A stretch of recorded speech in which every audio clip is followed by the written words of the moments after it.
Hey guys, well it's that time again. It's the end of the week, which means it's another episode of Ask Deadly, the weekly show where I read your guys' questions and do my best to answer them. Last week we talked about base building in DayZ, so I'm going to be following up on a few questions surrounding that while also talking about some different topics. So let's get started. Don't get me wrong, I love your YouTube channel, but damn, how much did the DayZ owner pay you to say all this? The game has been in alpha for 6 years, I think.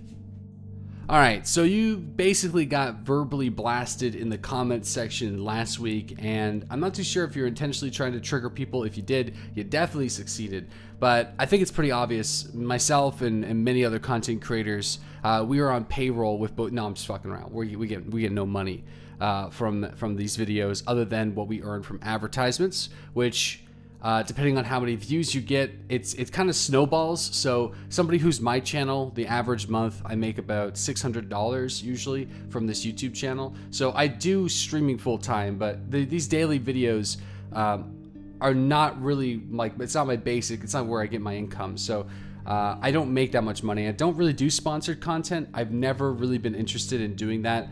I have tried it once. It was like one of the worst experiences of my life. And it was with G Fuel, and this was like G Fuel back in 2012. So they were very early on. They had this very, I guess, open affiliate system. So pretty much almost anybody could get an affiliate.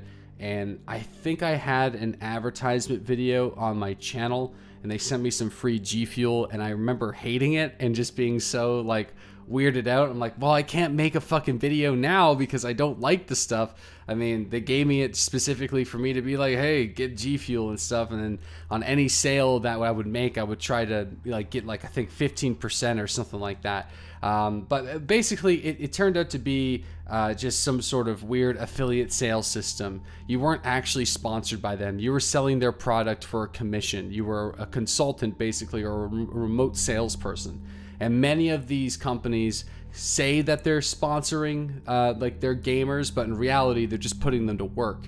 So I try to stay away from that as much as I can, unless it's a genuine sponsorship.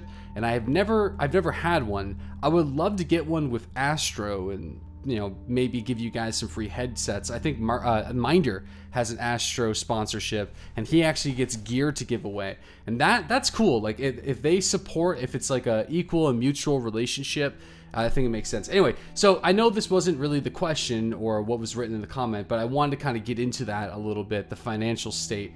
Yeah, and I think on YouTube now, if you want to get sponsored content, you need to be very specific about what's an ad and what's not an ad, or else you can get in deep trouble with YouTube. I know that's been an issue in the past, and that's why now you're starting to see whenever a video basically has been sponsored or paid for, the content creator needs to specifically say that it's sponsored, or else they're going to be in some trouble. So if you ever see somebody messing around with that type of stuff, don't be afraid to call them out on it. Hated base building. What the fuck?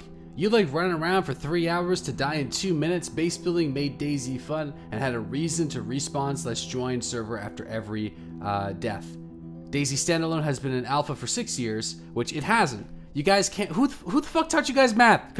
I forgot about the first guy. DayZ has not been out for 6 fucking years on standalone. It's actually, but it has been 5 years since the mod. But the standalone got released in December 2013, so it's been just over 3 years. So you're exaggerating a lot. So let's continue. It never took a single page from what made Arma 2 DayZ fun. Other than base combat and loot spawn, they should have just waited for Arma 3 to make standalone, but they had to cash that cow out fast. My God. Anyway, so listen. If you even spend a moment actually playing DayZ or DayZ standalone, you'll know that there is actually a camp system in the game right now. You can find barrels, tents, military tents, vehicle tents, find an area on the map, either a town or in an area in the woods. You can build up your little camp.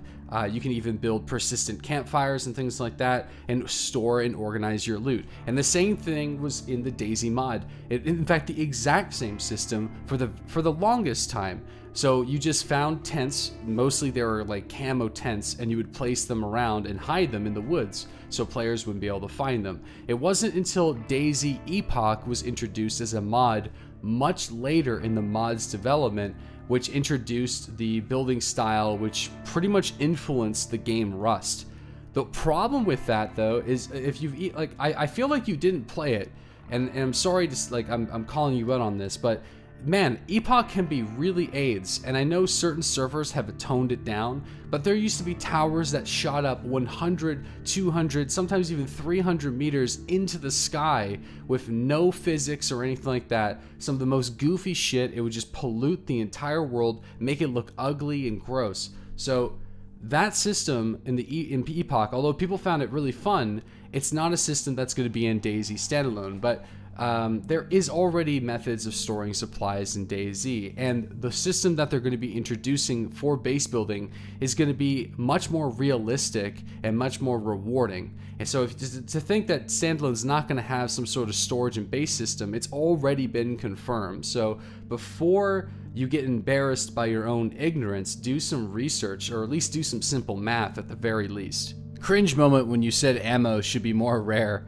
Yeah, man, I'm standing by it, all right? And a few people in the comment section backed me up, but there was a lot of people that didn't understand at all because maybe they're new to the game, and right now finding supplies in general is difficult because you're trying to focus on so many different aspects of survival that just kind of getting the basics down can be challenging. But once you push past that, once you learn and navigate the map, you'll soon find that in an hour and a half to 2 hours, even on a private server that never wipes its persistency, you will almost always have some sort of weapon and ammunition. And there are times, again, depending on your server, where you can just be absolutely kitted to the nines in 2 hours of gameplay.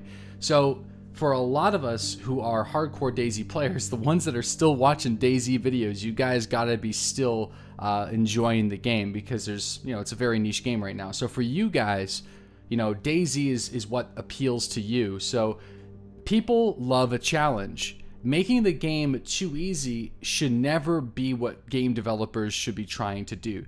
They should always try to find ways to make it more difficult. That way, whenever a player can actually achieve something, it has more value rather than just being completely useless.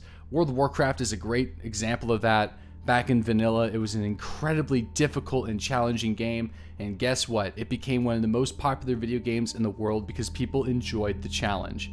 That challenge is lost a little bit at least, and it's not as popular anymore. Now, mind you, World of Warcraft is an extreme example because it is still one of the most popular games in the world, but you get the idea. People love a challenge, and if you're finding it difficult now, in like a couple more hours of gameplay, you're going to be finding a lot more supplies. And if you're even struggling still, check out my YouTube videos. I have loot runs with maps that you can just download and take a look. It will show you town to town where you should loot, and by the end of it, I guarantee you're going to have a crazy amount of loot, or at least a decent set of loot that's going to allow you to go in PvP against other people. So definitely look at that if you're struggling. The loot system in Miscreated is what DayZ needs. Bullets are more rare, M4 of 10 rounds is very rare. I haven't actually played Miscreated in a little while. I'm actually going to download it immediately after recording this and play it sometime this week and just give my opinion on how that game is progressing so far, because I know the last time I tried Miscreated, I wasn't too keen on the game. I just didn't have as much fun as I wanted to have, and I was just always wanting to go back and play DayZ. But I've been hearing a lot of good things about Miscreated. I think there was a couple recent patches that have been doing some great things for the game, so I'll take a look at it and see how it plays, definitely. Hey Deadly, what do you think of an online survival game like DayZ, but it is set in nuclear wasteland like Fallout? Do you think it would be a fun and immersive game to play? Well, we're probably going to be seeing some sort of mod for that in DayZ standalone when modding gets released. A lot of radiation zones, gas masks, things like that.